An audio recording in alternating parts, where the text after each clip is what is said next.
Mesdames et messieurs, bonjour. Merci d'avoir répondu présent devant notre petit écran pour suivre cette émission, une émission à caractère citoyen qui n'est autre que la tribune du citoyen. C'est une émission qui reçoit tous les acteurs de notre société. Aujourd'hui, nous avons l'occasion effectivement de recevoir un jeune entrepreneur. Monsieur, bonjour. Bonjour. Comment allez-vous? Ça va, par la grâce de Dieu. Merci d'avoir justement répondu favorablement à notre invitation. Je vous demande de vous présenter devant les téléspectateurs, s'il vous plaît. Bon, je suis Malila Aboubakar. Je suis né à Port-Gentil. Je suis d'origine de Langounier. Donc, voilà un peu succinctement ma personne. Et je vous remercie aussi de m'avoir convié à cette invitation. Alors, nous aurons justement le temps de décrypter, analyser à notre niveau, sinon à votre niveau, d'apprécier tout ce qui se passe sur le plan local, mais également national, vraiment en matière de l'entrepreneuriat qui concerne beaucoup plus les jeunes. Alors, aujourd'hui, sinon vous vous êtes lancé dans le monde de l'entrepreneuriat depuis plusieurs années. Dites-nous déjà comment vous êtes arrivé, sinon parvenu à faire de l'entrepreneuriat.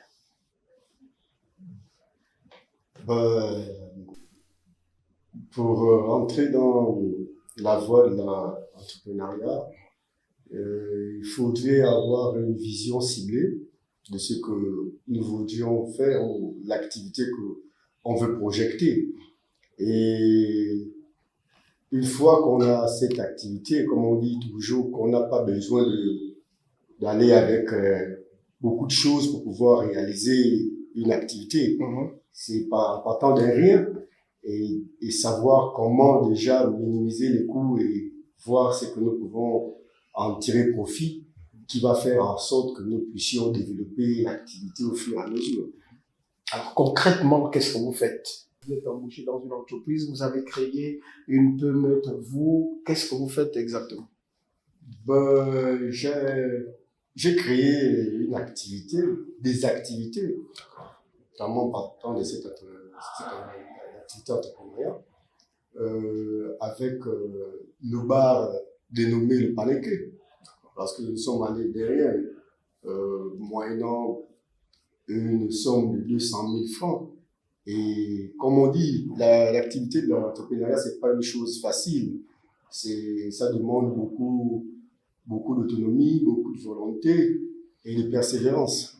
Voilà, il faut toujours notifier ça parce que les gens, quand ils parlent d'entrepreneuriat, directement, on se fixe de dire que bon, c'est l'argent qu'on va gagner aussi facilement. Non, c'est petit à petit qu'on essaie de réaliser. Quand on s'écrit ce chemin, après, on devient solide.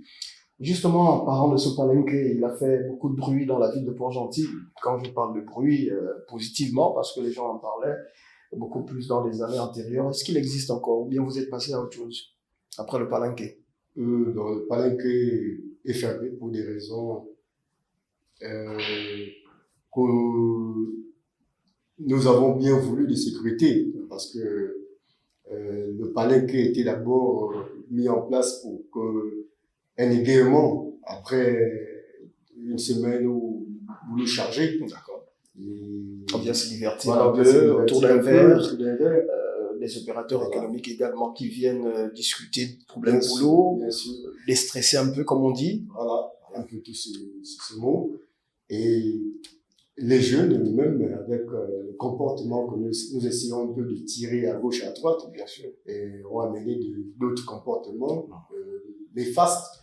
Donc, pour des raisons de sécurité, il fallait bien qu'on ferme cette zone. Voilà. Et on passe à autre chose maintenant. D'accord. Autre chose là, c'est quoi? Autre chose, c'est de pouvoir apporter une nouvelle vision aux jeunes. Parce que les jeunes sont désintéressés de ce qu'on appelle l'activité, comme aujourd'hui on parle de l'entrepreneuriat. C'est aujourd'hui les expliquer que c'est possible de venir à l'entrepreneuriat, c'est possible de le faire. Et regardez un peu la situation un peu de nos jeunes. Beaucoup ne sont pas pris en main, beaucoup ont lâché prise.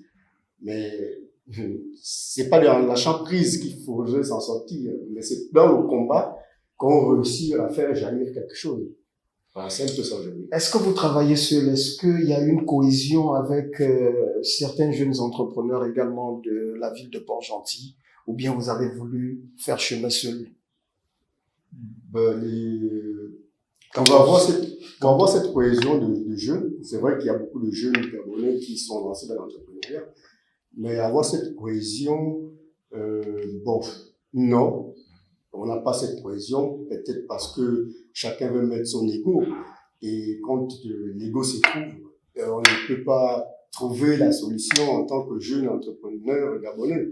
Pourtant, on a vu des forums être organisés dans la ville, on a vu des réunions, on a vu même récemment le ministre organiser, on va dire, une séance de sensibilisation, mais également de formation sur l'employabilité des jeunes, mais on n'a pas vu ces jeunes acteurs que vous êtes dans le monde de l'entrepreneuriat pour éventuellement apporter leur expertise, ou encore c'est parce qu'on vous a pas contacté dans ces faits et gestes? Si mon absence peut-être c'est remarqué parce que j'ai pas été convié, et le but c'est pas de faire autant de séminaires, mais c'est de pouvoir créer des activités. Moi, je dis toujours, l'eau qui ne coule pas fait pourrir le poisson. L'inaction entraîne des conséquences graves. Même si vous formez aujourd'hui, si on ne trouve pas des activités pour que ces jeunes puissent prendre la main. En tant que jeune entrepreneur que vous êtes, je disais tantôt, quelles sont les relations que vous avez avec les jeunes Port-Gentillais qui se sont également lancés dans l'entrepreneuriat au niveau de la commune de Port-Gentil? Pour la cohésion avec nos jeunes frères entrepreneurs, la cohésion ne se voit pas. Il n'y a pas de cohésion parce que pour ce faire, il faudrait qu'on arrive à pouvoir se côtoyer, se comprendre, échanger, se comprendre. Donc, comme j'ai dit, partager les mêmes idées. Alors, et vous-même, vous remarquez, on a besoin peut-être de maturité pour que nous puissions s'accorder, parce que c'est ensemble aujourd'hui qu'en tant qu'entrepreneurs, nous puissions essayer de travailler avec d'autres frères qui veulent avoir cette vision aussi d'entrepreneuriat. Alors, il y a une certaine époque, on a souvent stigmatisé, sinon traité les Port-Gentillais, j'ai même envie de dire les Gabonais, de paresseux. Aujourd'hui, nous sommes à l'ère de la Nouvelle République. Est-ce qu'il y a un réveil, ou encore c'était une forme de juste stigmatiser le Gabonais, alors qu'au fond, il y a des jeunes qui s'y mettent beaucoup dans, j'allais dire, l'entrepreneuriat, mais pouvoir effectivement se mettre au devant de la scène pour des responsabilités. Cette mentalité, comme vous mentionnez, des Gabonais de paresseux, c'est pas une critique, c'est un dire même avec nos frères d'autres contrées, nous traitent de paresseux. Mais nous allons pas peut-être aussi tirer le trait de notre côté, parce qu'il faut savoir aussi reconnaître nos propres erreurs. Je crois qu'il y a une certaine génération qui n'a pas compris le vrai sens du combat. Parce que quand nous quittons nos villages, nous avons des enseignements venant de nos grands-pères. C'est comme une tradition de génération en génération. Et il y a certains parents, quand ils sont arrivés, venus travailler en ville, oubliant la parole de nos grands-pères qui disaient « Allez-y en ville, mais revenez ». C'était pour ne pas couper la sauce. Parce que cette tradition-là devait permettre à ce que les jeunes ou les enfants qui naîtront vont être dans ce sillon. Mais arrivé, voilà, aujourd'hui, nous avons des jeunes qui ont coupé et ils ne savent plus quelle est la nature du combat. Parce que c'est pas d'attendre tout de l'État, mais de pouvoir se forger un mental de guerrier. Et devenir un acteur. Voilà, devenir un acteur de l'État, bien sûr, parce que l'État, c'est nous. Voilà, c'est ça. Et chacun a le droit de donner sa pierre à l'édifice. C'est pas de dire que pourquoi eux, pourquoi non, arrêtez de nous plaindre. Il y a la place pour tout le Il y a la monde. place pour tout le monde.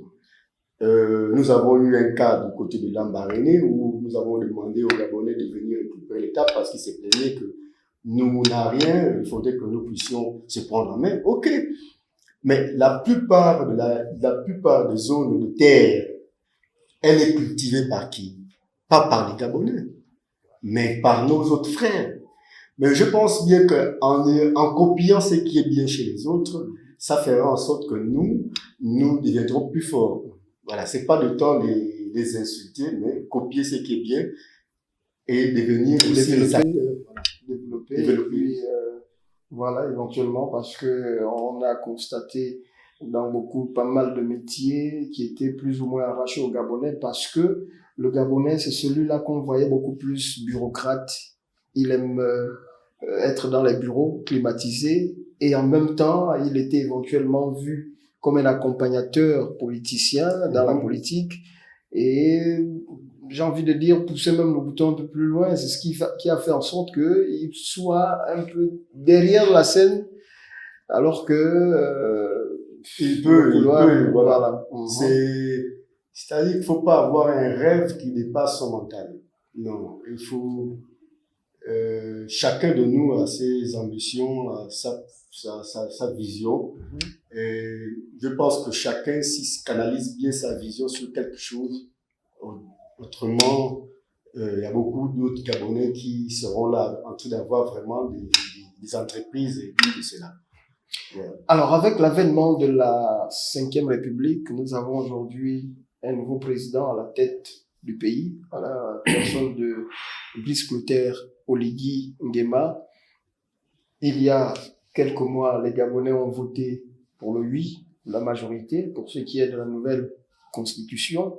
Les choses, la mayonnaise a du mal à prendre parce que c'est quand même un nouveau-né, j'ai envie de dire un nouveau Gabon. En quelque sorte, on s'interroge quand même au vu de tout ce qui se passe aujourd'hui. Le Gabonais s'interroge. Est-ce que on a réellement fait la transition ou encore cette Ve République n'est pas encore un réveil pour nous? Merci de pouvoir poser cette question parce que aujourd'hui le Gabonais doit avoir cet éveil vraiment. On dit les vraies leçons ne s'enseignent pas des mots, elles s'enseignent des douleurs, des ruptures, des chocs. Et je crois que le Gabonais, avec ce périple des circonstances qu'il a vécu avec un système câblé par la peur, la domination, doit savoir que aucune politique ne demande à dominer ou à matraquer son peuple. Non, la politique, c'est de pouvoir mettre la population à l'abri de la peur du besoin. Et la Ve République, avec le président Brice Clotaire Oligui Nguema, vient faire cette rupture. Mais en faisant cette rupture, il faudrait bien savoir qu'il est seul au-dessus. Mais les comportements des personnes qui ont été là sont toujours là. Maintenant, il faut permettre à ce que le président aujourd'hui s'entoure des personnes capables à pouvoir donner au peuple sa dignité, sa vraie dignité. La dignité ne pourra s'acquérir que par des personnes qui savent de bonne moralité. Bonne moralité. N'attendez pas que quelqu'un vienne vous voir aujourd'hui parce qu'il a besoin de vous. Et au temps où les gens étaient en train de pleurer, les gens étaient tranquillement chez eux. Donc, les populations doivent savoir qu'ils doivent aujourd'hui choisir les enfants qui ont été avec eux, que ce soit en saison de pluie, en saison saison sèche, de pouvoir les soutenir. Parce que ce sont les bonnes personnes qui pourront les défendre. Il y a quelques mois, j'ai envie de dire 2, sinon 3 mois, vous étiez du côté de Massoukou, en plein engagement, en pleine volonté justement d'aller entretenir vos jeunes compatriotes de cette partie de la ville de Port-Gentil. peut-être revenir sur le contenu de manière brève du message adressé à ces jeunes-là ce jour. Le message, mon passage du côté du 2e arrondissement pour une causerie était dans le but de pouvoir déjà expliquer notre présence sur le terrain pour les législatives et locales.